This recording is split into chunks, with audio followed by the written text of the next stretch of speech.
So there will always be a human element and a gut element that, this feels good to read versus I don't like that. There will always be that, right? But we can use information and data to make better decisions about those things and to see, what is working and what isn't. That's where the future is.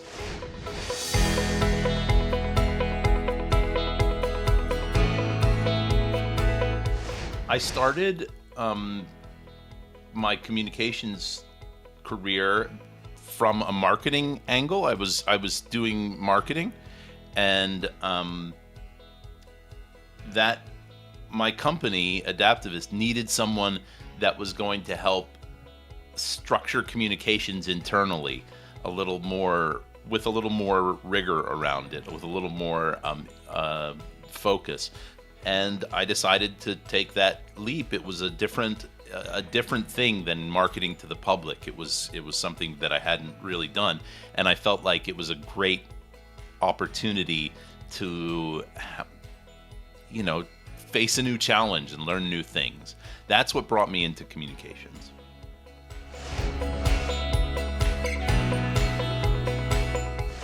I've been working with data since I was a teenager, bussing tables.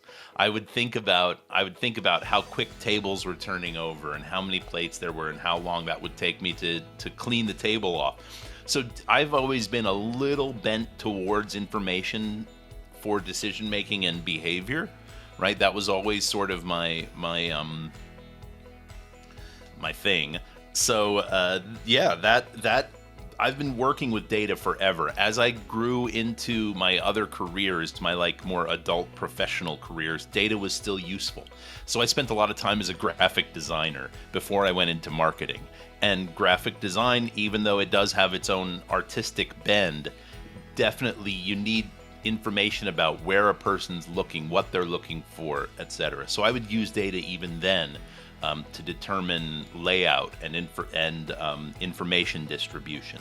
Once I got into marketing, hardcore, data is everything. Everything. You're looking at information to tell what campaigns are effective, what media is effective, what is working and what isn't.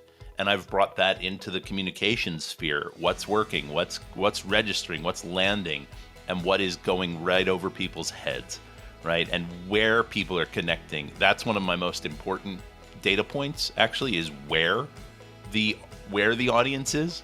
So I look at that over time to find out what channels are most effective in reaching the audience. Data is everything for our work.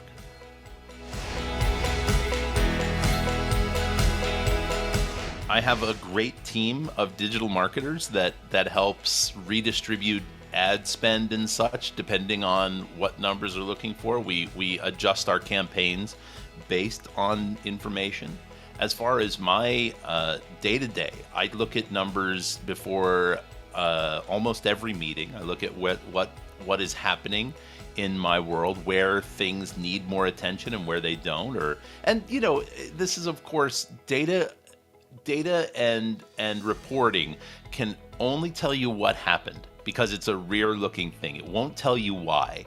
So I love to use it as a starting point for investigation and for discovery, and it helps me make a lot of decisions. I feel like data, it's in every.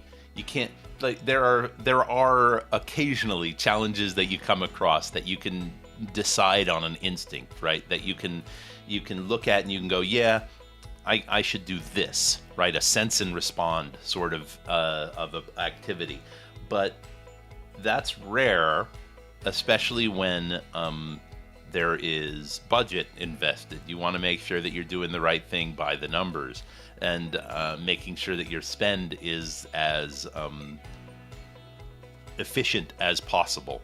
So I have a hard time picking out a single moment. I mean, there have been moments when we've seen a trend emerge so clearly, and sometimes it's a negative trend, It's a this isn't working red flag. I can tell you of numerous times where after a couple of days slash weeks, we have shifted because the data has said this is not happening.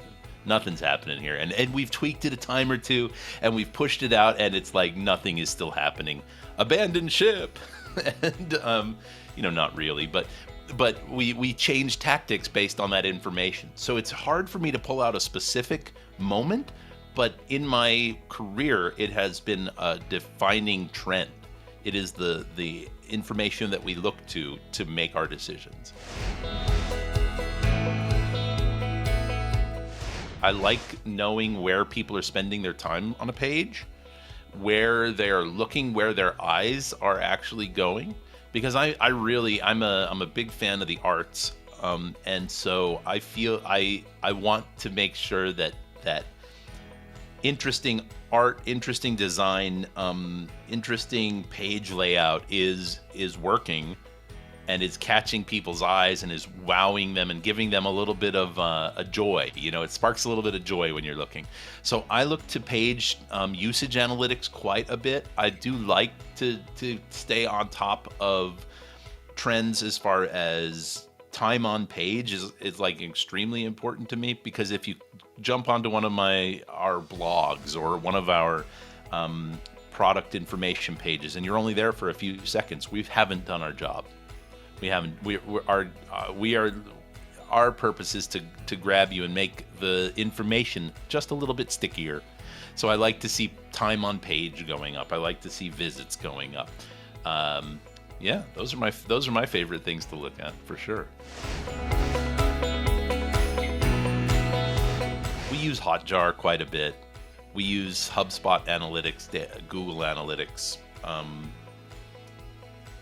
I use podcasting is a big part of my world, so I use the information that comes from our podcast service provider that's called Podbean. They have interesting geographic information. It's not as detailed as I want it to be, but it does provide me with a good amount of information.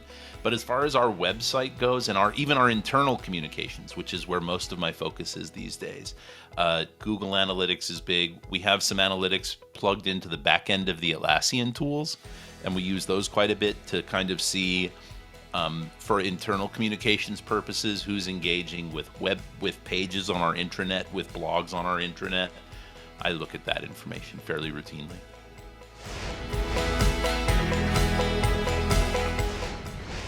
In my opinion, the most important thing that a communications person can do is be a good listener and really deeply listen, because there is value in a person choosing to speak to you.